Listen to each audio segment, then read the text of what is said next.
What is up everyone, Sean here, and welcome to my review finally for the 6th main entry of the Yakuza series, Yakuza 6, The Song of Life.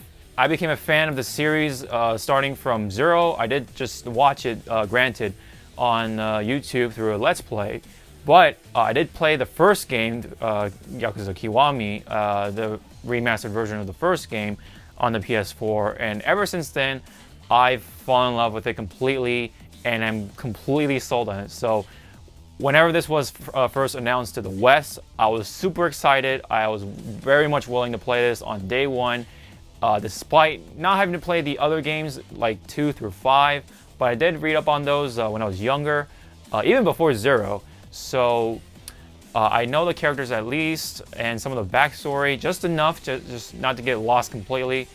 And not too long ago, I did beat the main story, so I'm definitely ready for this review. But before we open this can of worms, I like to kind of go into the history of this franchise. The idea of this entire franchise started with the desire of its creator, Toshihiro Nagoshi, wanting to tell the ways of the Japanese mafia, the Yakuza. Nagoshi had a hard time finding a platform to get this going, until Sony decided to step into the plate, showing interest for this concept or project. Originally, it's referred as Ryuga Gotoku in Japan, which roughly translates to like a dragon, but for its western regions, it's just Yakuza. This open-world action-adventure game had its first release in Japan on December 8, 2005 on the PS2, and for the US, it was released on September 5th, 2006. The first game was considered a commercial success with over 1 million copies sold, and it was a spawn of the entire franchise. I remember seeing these games at EB Games or GameStop later on when I was in middle school, and never knew what these games were really at all at the time. During around that same time, GTA Vice City and San Andreas were really popular, so naturally I just thought it was just a Japanese ripoff of these games, and I just ignored it completely. I read up later on the internet, but never really thought about it too much. For many years, sequel after sequel, they were considered hits, but here in the US, they were just sleepers for the very least. However, it wasn't until Yakuza 0 that came out worldwide, January 24th, 2017, which helped put the franchise on the map with popularity of Japanese culture and anime on the ever-growing internet that was already rapidly improving years much prior to its release. In other words, 0 came in at the right time. By the way, 0 came out in Japan March 12, 2015 for both PS3 and PS4. And thanks to the overall success of 0, we got games like Yakuza Kiwami, which were further HD remasters to the already HD versions that came out in Japan for not only PS3, but also for the Wii U as well.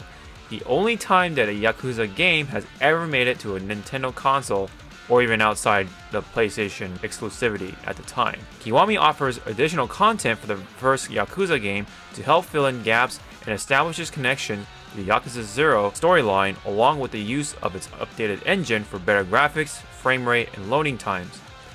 It even added a new Majima Everywhere system, which twists things up a bit just for Kiwami. And we're already getting a Kiwami 2 along the way by the end of August of this year, 2018. After 3 years since Yakuza 5 released worldwide, we get Yakuza 6, The Song of Life, on April 17, 2018, after a delay while it was released in Japan December 8, 2016. This is the first sequel on the PS4 of the Yakuza series. Now that we're done with the history, let's talk about the things that I love about the game. The graphics for Yakuza 6 is definitely something I gotta talk about. During the actual game, it looks already great as Kamurocho and the newly added Onomichi of Hiroshima show off great environments. Kamurocho definitely shows off improvement as colors and contrast are deeper with the addition of lighting effects. Day or night, Kamurocho looks gorgeous, and the same can be said for Onomichi. However, the real highlight of its graphics were the cutscenes. There were times where I was tripping out and couldn't tell whether it's in-game or CGI. Then I came to the realization that it's all in-game, with the option to skip the dialogue anytime in these cutscenes. With that, They did a really good job bringing these characters closer to life, especially Kiryu and its new characters such as Hirose and Nagumo. This is all thanks to the new Dragon engine that they dubbed, and the results are pretty astounding if you ask me. They did, however, brought the frame rate down to 30 FPS rather than the smooth 60 frames per second. Despite this, I liked it because it added a style of look to the game that's, fresh or new, especially with the motion blur added in. It also brought in more weight to your attacks, so it's a change that didn't necessarily turn me off too much. I just had to get used to this change. The acting in general was fantastic. With the voiceovers and the motion capture, you can feel the weight of their emotions in every scene. It was really like watching a Yakuza movie. The cutscenes were a real treat, as said before, to watch despite its long length for many of them, thanks to its kick-ass dialogue, action, cinematography, and the acting as mentioned. They also did a fantastic job sliding between the in-game cutscenes and also the fully animated cutscenes that showed off its motion capture. Kiryu is just badass as always.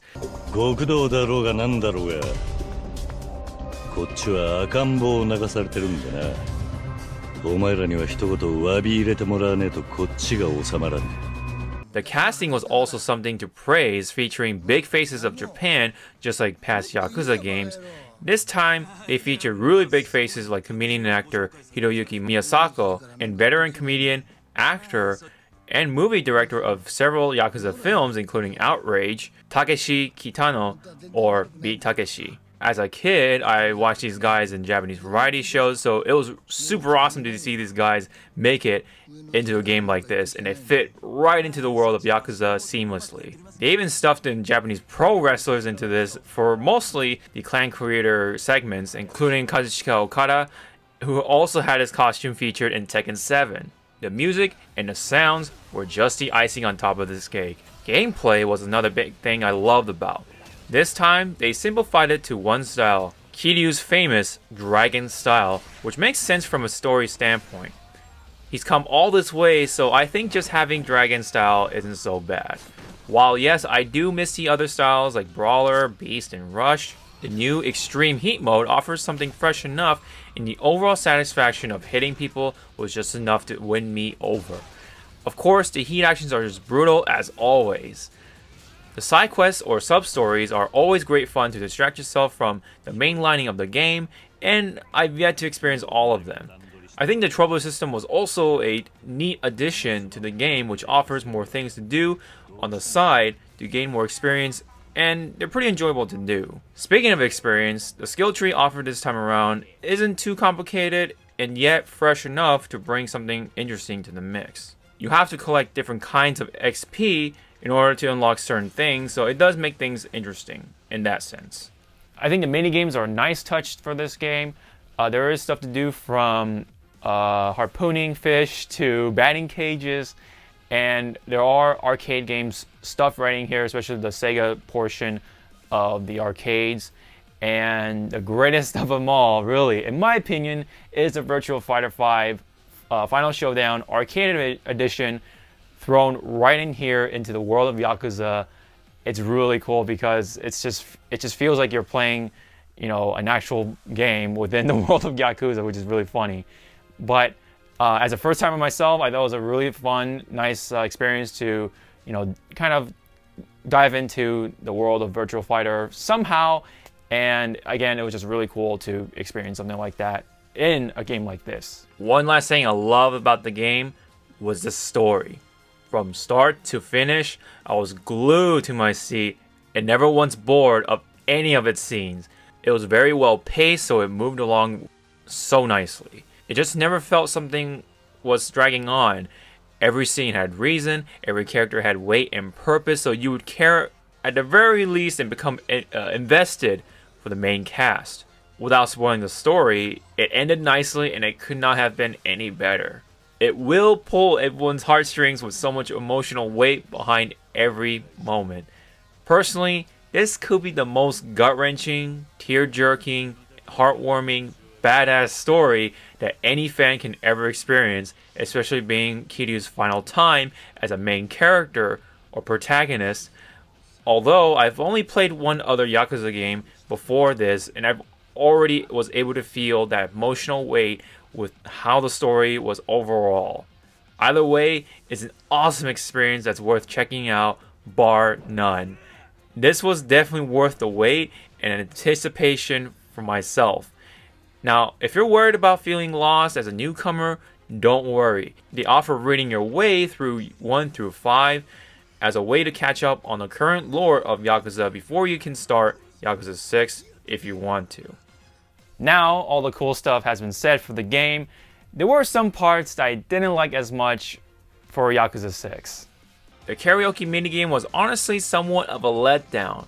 While the new tracks are great with its music video and all, I just wish it included the classic songs like Baga Mitai, or even songs like 24 Hour Cinderella, and even my personal favorite, Judgment, especially with its new Dragon engine and all. It would have been great to see Kiryu and the other faces or old faces sing more of their hearts out in these graphics. The Clan Creator Mode is the other new addition to the game, which features RTS mechanics while using gang members as your units. As you play more of this, you can gather more powerful units along the way, whether it's from sub-stories or the main route of this mode. Now, honestly, I just felt indifferent about this as someone who isn't really into RTS modes nowadays, so I just pushed it to the side and I just mainly focused on the main storyline. It's completely optional, so it's just something for anyone who's just looking for something different. This mode really seems to be something the devs are really going to push, as it will appear in Kiwami 2 in August. So this definitely isn't going to be the last time we see Clan Creator here. Now, this is just a minor complaint, but I just wish there was a little more meat in the combat, as other Yakuza games featured more stuff to pick up and use them for fantastic heat actions. But it's kind of like asking a buffet to add more and more stuff to eat, so it can't be helped. The moves offered here in this combat mode, or just combat system in general, already pretty good as is. A last little complaint I have to mention is its inclusion of certain characters in the story. This is the only time will I make a small little spoiler or minor spoiler here in this review, so just get ready. Goro Majima is absent for the majority of this game because he goes to jail early on in the game along with Daigo. I don't even think Majima is in any of the sub-story at all. So this would hurt all the Majima fans. I mean, this is Kiryu's last story, so it would have been really nice to see these two interact for at least one last time.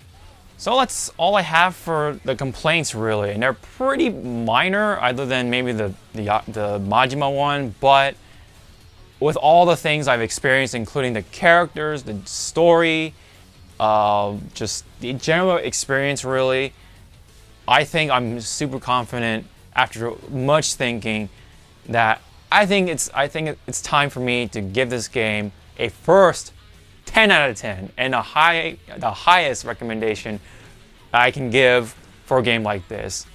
I think this game was just a really fun trip. The gameplay was just already fun enough. I mean, you kind of wish for more, just like any other things anyway. And it's just a well-crafted concluding game with our man Kazuma Kiryu, and I think it was just a fitting end for our hero, and hopefully it'll pave way for another cool hero, but we'll see. And I definitely am confident to say that this game is my personal game of the year so far for 2018. I think it's just that great of a game, in my opinion. It's just that fun and super engaging and all that stuff. From start to finish, I've never been bored of it. It was just a great experience just throughout the entire game. And the only thing I kind of wish for now is just DLC for the karaoke songs, and I think it would be just be more icing on the cake. But otherwise, it's a great game just by itself. You know, it's definitely worth the full price here. Now, there is a brand new one on its way with a ambitious title for now. It's probably going to be called either Yakuza 7 or something else like Yakuza Hero or something. There's been some rumors floating around, but I think Yakuza 7 may be safe to say. And it's definitely going to have a brand new protagonist. So I definitely can't wait to see how that turns out. I'm just always excited for the next Yakuza game, including the second Kiwami game that's coming up in August. I already have that pre-ordered, and I already have my mind set for that game coming in August. So that's pretty much it for this review on Yakuza 6, The Song of Life. Hope you guys enjoyed it. If you did, hit the thumbs up, and don't forget to hit the subscribe button.